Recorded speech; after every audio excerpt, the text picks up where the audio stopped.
साबुदाणे न भिजवता अगदी पातळ आणि ट्रान्सपरंट असे साबुदाण्याचे पापड जर आपल्याला झटपट कोणतीही पूर्वतयारी न करता तयार करायचे असतील तर इथे आज आपण ही सोपी पद्धत पाहिलेली आहे, ज्यामुळे तुम्ही साबुदाणे न भिजवता देखील हे साबुदाण्याचे पापड इतके पातळ आणि एकसारखे तयार करून घेऊ शकता।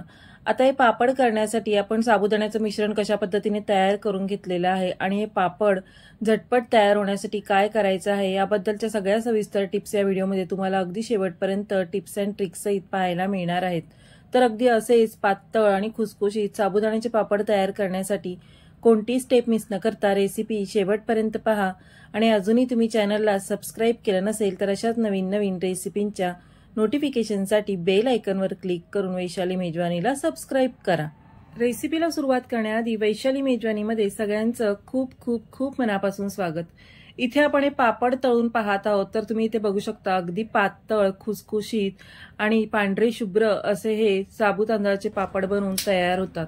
आता हे पापड तयार करत असताना तुम्ही हवे तितके पातळ किंवा तुमच्या आवडीप्रमाणे जाड देखील तयार करू शकता। इथे आपण जे साबुदाण्याचे पापड तयार केलेले आहे त्याचं टेक्स्चर अगदी तांदळाच्या फेण्यांसारखं तयार झालेलं आहे, म्हणजे ते पापड अगदी व्यवस्थित आणि एकसारखे खुसखुशीत बनवून तयार झालेले आहेत। तर अगदी असेच पापड तयार करण्यासाठी सुरुवातीला आपण 1 वाटी इतका साबुदाणा हे मिक्सरच्या भांड्यात घालून घ्यायचा आहे। आता इथे साबुदाणे आपल्याला मिक्सरमधून बारीक करून घेण्यापूर्वी अजिबात भाजून वगैरे घ्यायचे नाहीत, तर फक्त एखाद्या सुक्या कपड्यावर हे तुम्ही पुसून घेऊ शकता आणि त्यानंतर 1 वाटी इतका साबुदाणा आपल्याला मिक्सरच्या भांड्यात घालून त्याची बारीक पूड तयार करून घ्यायची आहे। आता साबुदाण्याची पावडर तयार करून झाल्यानंतर आपण एका मोठ्या स्टीलच्या पातेल्यामध्ये जवळजवळ 6 कप इतकं पाणी घेणार आहोत। आता ज्या वाटीने आपण साबुदाणे मोजून घेतले आहेत त्याच वाटीने सुरुवातीला आपण 6 कप इतकं पाणी घालायचं आहे आणि ते चवीनुसार मी 1 चमचा मीठ यामध्ये घालून घेतलेलं आहे। तर जितके पापड तुम्हाला खारट आवडतात त्या पद्धतीने तुम्ही मिठाचं प्रमाण कमी जास्त करू शकता। इथे मी जवळजवळ 1 छोटा चमचा मीठ यामध्ये घालून घेतलेला आहे, कारण 1 वाटी साबुदाण्यासाठी इतकं मीठ पुरेसं होतं। आता तयार केलेली साबुदाण्याची पावडर आपण यामध्ये घालून घ्यायची आणि गॅस आपल्याला मध्यम आचेवर ठेवून सतत ढवळत राहून हे मिश्रण आपल्याला उकळी येईपर्यंत शिजवून घ्यायचं आहे। थोड्याच वेळात हे मिश्रण गरम झालं की हे ट्रान्सपरंट व्हायला लागतं।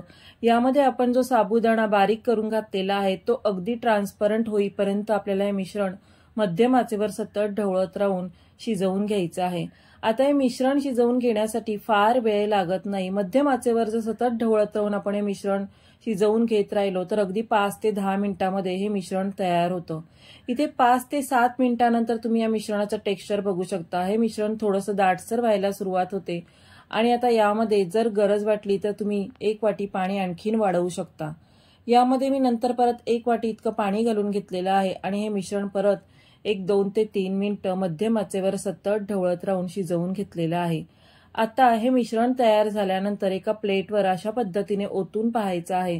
इथे आता हे पळीने मिश्रण आपण या प्लेटवर ओतून पाहिल्यानंतर ते जास्त इकडं तिकडं पसरलेलं नाही, तर अगदी बरोबर याचा गोल आकार तयार झालेला आहे आणि थंड झाल्यावर हा आकार असाच राहतो, त्यामुळे इथे आपलं हे मिश्रण अगदी परफेक्ट असं तयार झालेलं आहे।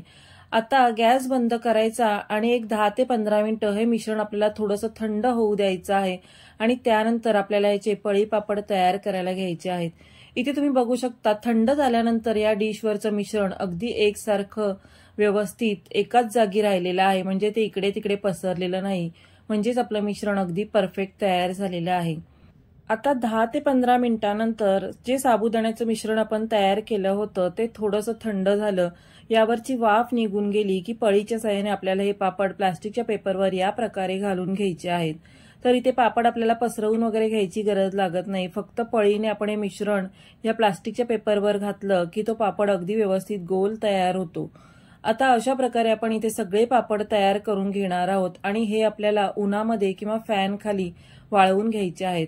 उन्हामध्ये जर पापड वाळवले तर ते लवकर वाळले जातात आणि फॅन खाली वाळायला थोडासा वेळ लागतो, त्यामुळे शक्यतो उन्हामध्ये वाळवून घ्यावे आणि जर ऊन येत नसेल तर तुम्ही हे पापड फॅन खाली देखील वाळवून घेऊ शकता। आता पापड वाळवून घेत असताना वरची बाजू पूर्णपणे वाळवून झाली म्हणजेच कोरडी झाली की मगच आपल्याला ते पलटून घ्यायचे आहेत आणि या पद्धतीने आपल्याला हे पापड तयार करून घ्यायचे आहेत। इथे तुम्ही बघू शकता 2 दिवस हे फॅन खाली वाळवून घेतल्यानंतर पापड अगदी एकसारखे पातळ पारदर्शी तयार झालेले आहेत तर इथे जवळजवळ 1 वाटी साबुदाण्यापासून आपले 100 पळी पापड बनवून तयार झालेले आहेत आणि हे तळल्यानंतर देखील अगदी पातळ खुसखुशीत असे तयार होतात। इथे आता हे साबुदाण्याचे पापड तळून घेण्यासाठी तेल आपल्याला मध्यम ते मोठ्या आचेवर चांगलं गरम करून घ्यायचं आणि मगच यामध्ये हे पापड आपल्याला तळून घ्यायचे आहेत। तर हे पापड तळून घेण्यासाठी आपल्याला 2 ते 3 सेकंदच लागतात, इतक्या झटपट हा पापड तळून तयार होतो।